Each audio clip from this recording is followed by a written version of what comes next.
আসসালামু আলাইকুম রহমতুল্লাহি ওবরকাতুহু। সম্মানিত দর্শক, আওয়ামী লীগ জমানায় দায়িত্ব পালন করেছেন তিনজন প্রধান নির্বাচন কমিশনার: রকিবুল হুদা, নুরুল হুদা এবং হাবিবুল আওয়াল। 14, 18 এবং 24 এই তিনজনের বিরুদ্ধে বাংলাদেশের বৃহত্তম দল বিএনপি মামলা করেছে এবং এই মামলার জেরে জনাব নুরুল হুদা তাকে প্রথমে গ্রেপ্তার করা হয়েছে, তারপরে হাবিবুল আওয়ালকে গ্রেপ্তার করা হয়েছে বলে এখন পর্যন্ত আমি জানি।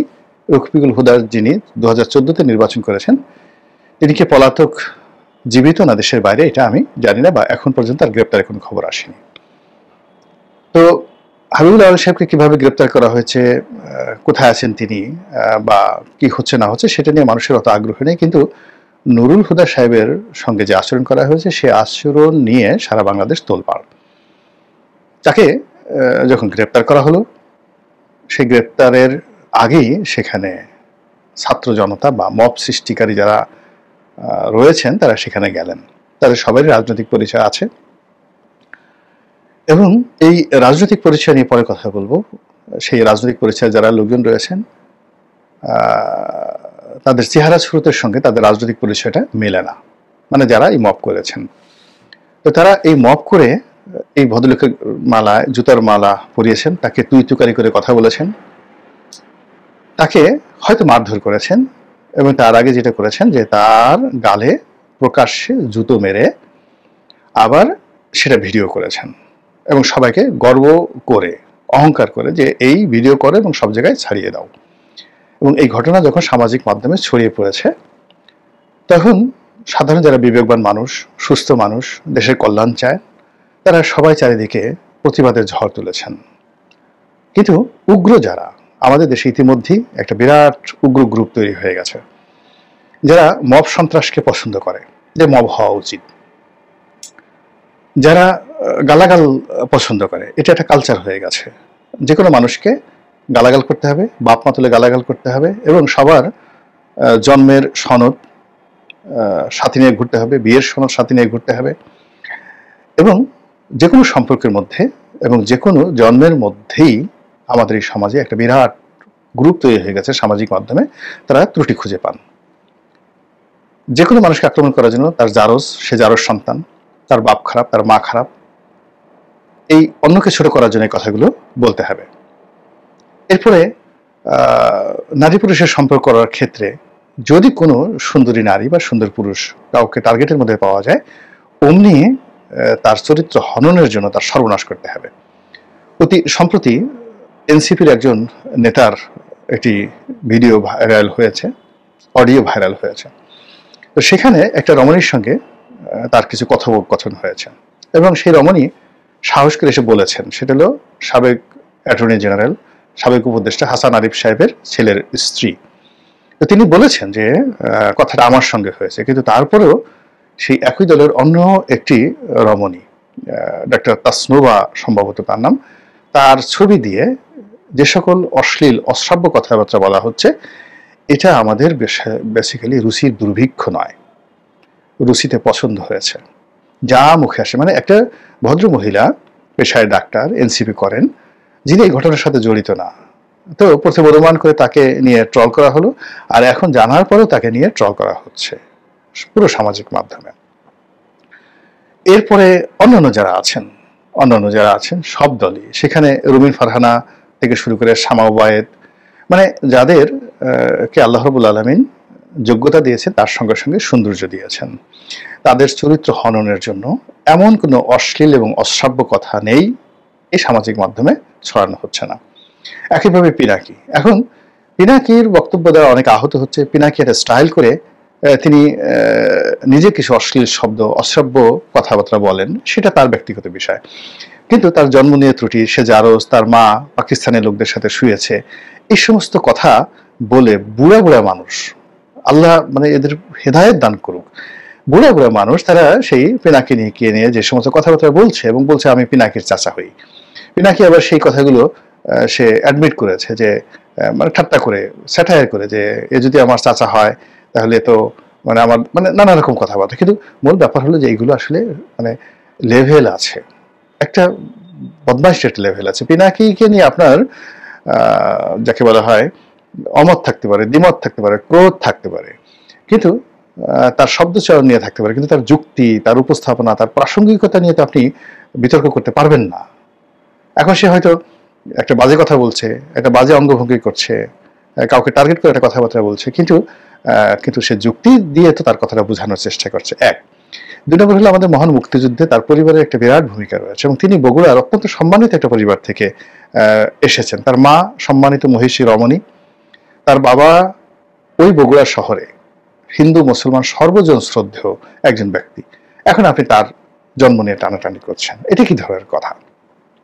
এগুলো ভালো না, মানে এগুলো আমি কারোর জন্য এগুলো আমি শোভনীয় না। তো এই যে একটা কালচার শুরু হয়ে গেছে, যে যখন একটা সমাজে অশ্লীলতা চলে আসে, ক্যারেক্টার অ্যাসাসিনেশন, কাউকে কারো চরিত্র হনন করার জন্য যখন মানুষ নেমে আসে, তখন কেউ বাদ পড়ে না।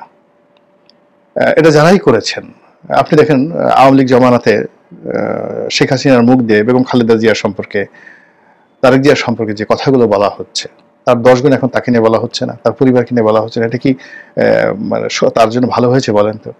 আবার এখন বিএনপির যারা লোকজন রয়েছে, তারা যদি সীমা অতিক্রম করে, আগামীতে তাদেরকে নিয়ে কথা বলা হবে না, এটা বলা যায় না। তো যেটা বলছিলাম, যে দেখেন যে নুরুল হুদা সাহেবের উপর মানুষের ক্রোধ আছে, ক্ষোভ আছে, ঘৃণা আছে, এটা সত্য, কিন্তু সেগুলো প্রকাশ করার কতগুলো নিয়ম আছে।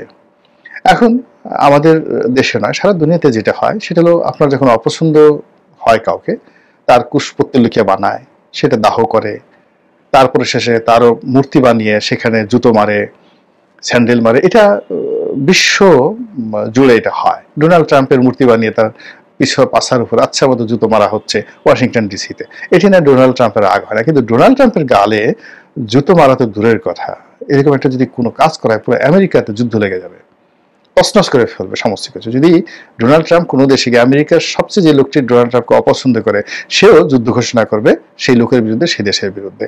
এটা একটা কালচার। এখন নুরুল হুদা সাহেব গ্রেপ্তার হবেন, কোর্টে নেবেন, এখন তার বিরুদ্ধে মিছিল হবে, তার কুশপুত্তলিকা দাহ হবে, এটা বিশ্বব্যাপী ওকে, কিন্তু তাকে যেভাবে তার ঘরের মধ্যে ঢুকে যে মবটা তৈরি করা হয়েছে, এবং এই মবের ফলে যারা মব সন্ত্রাস করতে ইচ্ছুক, বা যে সমস্ত মানুষ যাদের প্রতি বিক্ষুব্ধ হয়ে আছে, তাদের প্রতি প্রতিহিংসা চরিতার্থ করতে ইচ্ছুক, তাদের সাহস বেড়ে গেছে, এবং এই জিনিসগুলো চলতেই থাকবে।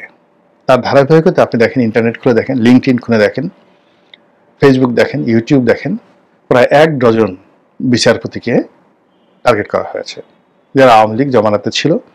সেখানে সাবেক প্রধান বিচারপতি থেকে শুরু করে অ্যাপিলেট ডিভিশনের বিচারপতি এবং আরো অনেক বিচারপতি, প্রায় 1 ডজন বিচারপতি।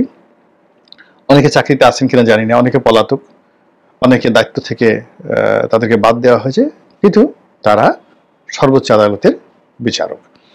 এখন সেই 1 ডজন বিচারকদেরকে টার্গেট করে এই ফেসবুকে বিভিন্ন রকম পোস্টার, ব্যানার বানিয়ে তাদেরকে গ্রেপ্তার করা, তাদেরকে জুতোর মালা পরানো, তাদের সঙ্গে একেবারে নুরুল হুদা সাহেবের সঙ্গে যে ধরনের ব্যবহার করা হচ্ছে, এরকম ব্যবহার করার জন্য ফেসবুকে কিন্তু উস্কানি দেওয়া হচ্ছে। এবং দেখুন, নুরুল হুদা সাহেবকে গ্রেপ্তার করা হোক, এরকম একটা দাবি ফেসবুকে কিন্তু তোলা হয়েছিল, তার বিচার হোক, এরকম একটা দাবি ছিল, এবং এরকম একটা আশাও ছিল মানুষের।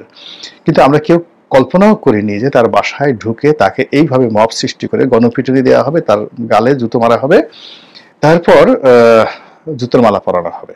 এটা আমরা কেউ কল্পনা করিনি। তো কোনো রকম কল্পনার বাইরে গিয়ে যদি মব সন্ত্রাসটা এই পর্যায়ে পৌঁছাতে পারে, অর্থাৎ আপনি যদি চিন্তা করেন গত 10 মাস আগে যে মব হয়েছে, এখন সেই মবটা বাড়তে বাড়তে এখন কোন পর্যায়ে চলে এসেছে।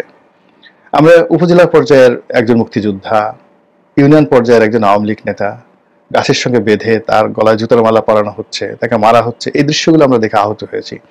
কিন্তু সাংবিধানিক পদে সিইসির মতো একটা পদ, প্রধান বিচারপতির মতো একটা পদ, সেনাপ্রধানের মতো একটা পদ, আইজির মতো একটা পদ, এখানে এরকম একটা ঘটনা ঘটবে, এটা তো আমরা কখনো কল্পনা করিনি, কিন্তু সেই ঘটনা কিন্তু ঘটে গেছে। ইট মিনস মবের যে সংস্কৃতিটা, এটা সেনাপ্রধান যেটা বলেছেন, ডক্টর ইউনূস বলেছেন, ঘোড়ার ডিম, কিছুই হয়নি, বরং উল্টো হয়ে গেছে, সম্পূর্ণ উল্টো হয়ে গেছে। আর এটা এখন যেভাবে ফেসবুকে অন্যান্য টার্গেটেড লোকদেরকে মারার জন্য, তাদেরকে এভাবে জুতো পিটা করার জন্য, তাদের বিরুদ্ধে মব তৈরি করার জন্য যেভাবে প্রচারণা চালানো হচ্ছে।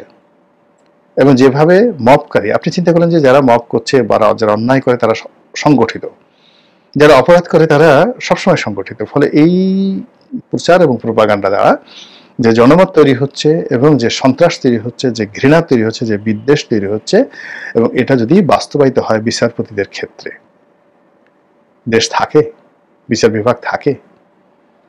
এখন আমাদের বিচার বিভাগ অনেক সুমোটো রুল করেছে, অনেক ক্ষমতা দেখিয়েছে। আওয়ামী লীগ আমলে অনেক ক্ষমতা দেখিয়েছে, এমনকি আওয়ামী লীগের বিরুদ্ধে ক্ষমতা দেখিয়েছে, এরশাদের জমানাতে এরশাদের বিরুদ্ধে ক্ষমতা দেখিয়েছে। কিন্তু এখন কি হলো? এই মবের ভয়ে সবকিছু যেন তছনছ হয়ে গেছে। ফলে এই বিচার অঙ্গনের ১ ডজন বিচারপতির ছবিকে পোস্টার বানিয়ে, লিফলেট বানিয়ে যেভাবে প্রচার করা হচ্ছে ওদেরকে ধরার জন্য, ওদেরকে জুতো পিটা করার জন্য, ইত্যাদি ইত্যাদি, এটা শোভনীয় নয়। অন্যদিকে নুরুল হুদার এই গ্রেপ্তারের পরেও আমাদের সমাজের অনেক শিক্ষিত লোক, অনেক যাকে বলা হয় সেলিব্রিটি, তারা বলছে, তারা এটা নিন্দাবাদ জানাচ্ছে না। তারা বলছে যে উনি যে অন্যায় করেছেন তাকে যদি ১০০ বার ফায়ারিং স্কোয়াডে নিয়ে মারা হয় তবুও তার অপরাধের শাস্তি পর্যাপ্ত হবে না। চিন্তা করেন যে আমরা উগ্রতার কোন পর্যায়ে চলে গেছি।